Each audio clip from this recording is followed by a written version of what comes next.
রাজনৈতিক হস্তক্ষেপের কারণে ব্যাংক খাতে ব্যাপক লুটপাট হয়েছে। এতে ঋণের ৩০% খেলাপি হয়ে গেছে।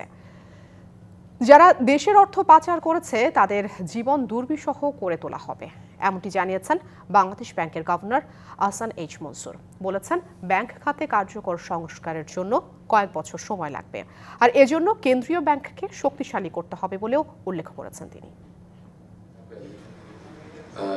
Bangladesh institute of bank management BIBM এর 2 দিনব্যাপী ব্যাংকিং সম্মেলনের প্রথম দিন অংশ নেন অর্থনীতিবিদ, গবেষক, শিক্ষক, ব্যাংকার সহ খাত সংশ্লিষ্টরা।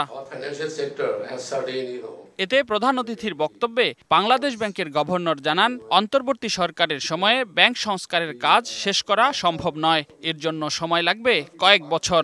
কেন্দ্রীয় ব্যাংক শক্তিশালী হলে যে সরকারই আসুক, সংস্কার চালু থাকবে। Independence of Bangladesh Bank that we are trying, if that is obtained, bank খাতে সবচেয়ে বড় সমস্যা খেলাপি ঋণ এবং অর্থ পাচার। এ বিষয়ে কঠোর বার্তা দেন governor. We have huge non-performing loan problem and it's going to get worse. Shiny চুলে এখন হবে সব হেয়ার স্টাইল। সিল্কোর দ্বিগুণ শাইনি চুল প্রতিদিন। As we correctly account for those, it was a misrepresentation of 8%, 9%, 10%. It's not going to be less than 30%. There is should not be a safe haven for anyone who has taken large sum of money and disappeared from Bangladesh. We will go after them.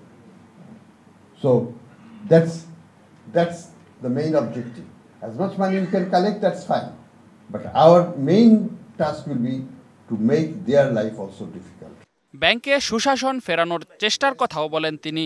এই লক্ষ্যে চলছে আইন সংস্কারের কাজ।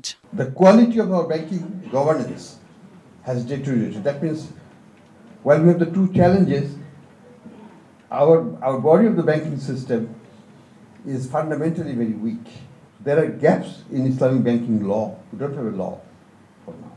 We have to work on those as well.